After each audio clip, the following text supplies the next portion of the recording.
اب میں ایک دو باتیں آپ کے سامنے اور عرض کیے دیتا ہوں. پہلی بات یہ ہے کہ یہ باپ بیٹا صاحب یوسف علیہ السلام کے سامنے سجدہ ریز ہوگے کہ اللہ کے سوا سجدہ جائز ہے.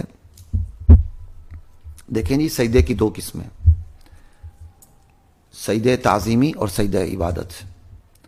سجدہ تعظیمی یہ ہے کسی کو آنر دیتے ہوئے، آپ کسی کو عزت دیتے ہوئے آپ جھک جاتے ہیں، سجدہ کرتے ہیں، تو یہ سجدہ تعظیمی ہے. آپ کی نیت عبادت کی نہیں ہے، ٹھیک ہے. سجدہ عبادت یہ ہے آپ عبادت کی نیت سے سجدہ کر رہے ہیں. تو سجدہ عبادت تو اللہ کے سوا کسی اور کے لیے شرک ہے. لیکن سجدہ تعظیمی اگر بندہ عبادت کی نیت سے سجدہ نہیں کرتا، جسٹ ایک آنر دینے کے لیے سجدہ کرتا ہے، جیسے ہمارے بہت سے لوگ آج کل بھی سلام کرتے ہوئے جھکتے ہی چلے جاتے ہیں، اور ایسا جھکنا نہیں چاہیے، ٹھیک ہے. ہماری شریعت میں یہ بھی ممنوع ہے.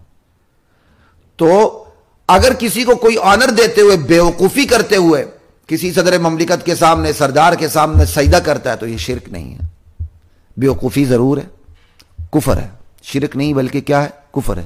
پہلی شریعت میں اس کی اجازت تھی. خیر اس کی بڑی تفصیلات ہے، میں سم اپ کر کے آپ کے سامنے ایک بات، تاکہ ایک پوری ایک تصویر سامنے آ جائے سجدہ تعظیمی کی، سجدہ عبادت کی، کفر کی، شرک کی. بس اس حوالے سے تشریح کر رہا ہوں، وگرنہ اس کی تشریحات کی اور بھی بہت سی گنجائشیں موجود ہیں. تو سجدہ عبادت کی نیت سے اللہ تعالیٰ کو سجدہ کیا جائے. سجدہ تعظیمی جسٹ آنر دینے کے لیے، عزت دینے کے لیے آپ سجدہ کرتے ہیں، عبادت کی نیت آپ کی نہیں ہوتی.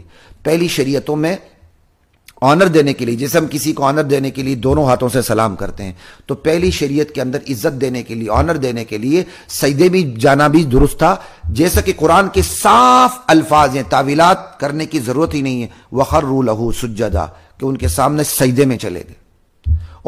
اور باقاعدہ پیچھے ساجدین کا لفظ استعمال ہوا تھا یوسف علیہ السلام کے خواب میں کہ انی رأیت 11 کوكبا والشمس والقمر رأیتهم لی ساجدین، میں نے 11 ستاروں کو، سورج چاند کو دیکھا کہ وہ مجھے سجدہ کر رہے ہیں، مجھے سجدہ کر رہے ہیں میرے لیے، لی ساجدین.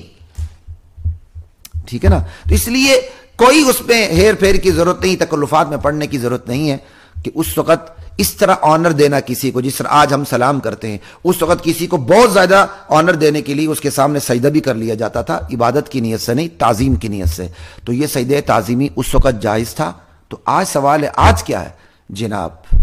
یہ سجدہ تعظیمی آج اس امت میں حرام کر دیا گیا. لیکن صرف حرام نہ سمجھے نا، اس سے بات ہلکی ہو جاتی ہے. کفر ہے، کفر. احناف کی فقہی کتابوں میں یہ بات صراحت سے منقول ہے، سجدہ تعظیمی کفر ہے. کفر و شرک میں حد فاصل ہے. شرک کہتے ہیں اللہ کی ذات اور صفات میں کسی کو شریک ٹھہرانا. کفر ہے اللہ کے کسی قطعی یقینی حکم کا انکار کر دینا. اب کوئی بندہ کسی کے سامنے آنر دیتے ہوئے سجدہ کرتا ہے، جیسے ہمارے عمران خان صاحب پاک پتن جا کے سجدے میں پڑ گئے تھے، تو ہم تو عمران خان سے یہ قطعاً توقع نہیں کریں گے کہ وہ خدا سمجھ کے سجدہ کر رہے تھے. میں خیال اپنے الفاظ میں بھی انہوں نے یہی کہا تھا، یہ ایک آنر دینے کا طریقہ، میں نے آنر دیا ہے. شاید یہ الفاظ نہیں بھی کیا ہے تو آنر ہی دیا ہے. تو یہ آنر دینا بھی کفر ہے. کلمہ پڑھنا چاہیے. بندہ اس سے دائرہ اسلام سے باہر نکل جاتا ہے. شرک نہیں ہے کا مطلب یہ نہیں کہ کفر نہیں ہے. سجدہ عبادت اللہ کے علاوہ کسی اور کے لیے شرک ہے. سجدہ تعظیمی اللہ کے علاوہ کسی اور کے لیے کفر ہے. سمجھ آئیے؟ بندہ کافر ہو جاتا ہے، مشرک نہیں ہوتا، کافر ہو جاتا ہے. ٹھیک ہے نا. تو دونوں کی بخشش تب تک نہیں ہو سکتی جب تک وہ دوبارہ اسلام قبول نہ کریں. تو یہ سجدہ تعظیمی اور سجدہ کیا کہتے ہیں جو عبادت ہے یہ، اور سجدہ شرک اور سجدہ کفر یہ. سجدہ عبادت اللہ کے علاوہ شرک، سجدہ تعظیمی اللہ کے علاوہ کفر. ٹھیک ہے نا. تو یہ چار چیزیں آ گئی، سجدہ تعظیمی، سجدہ عبادت، سجدہ شرک، سجدہ کفر. اس امت میں اللہ کے علاوہ کسی اور کو تعظیماً سجدہ کرنا بھی حرام کر دیا گیا، بلکہ کفر ہے، کفر ہے، کفر ہے. یہ بات یاد رکھیے گا. سمجھ آئی؟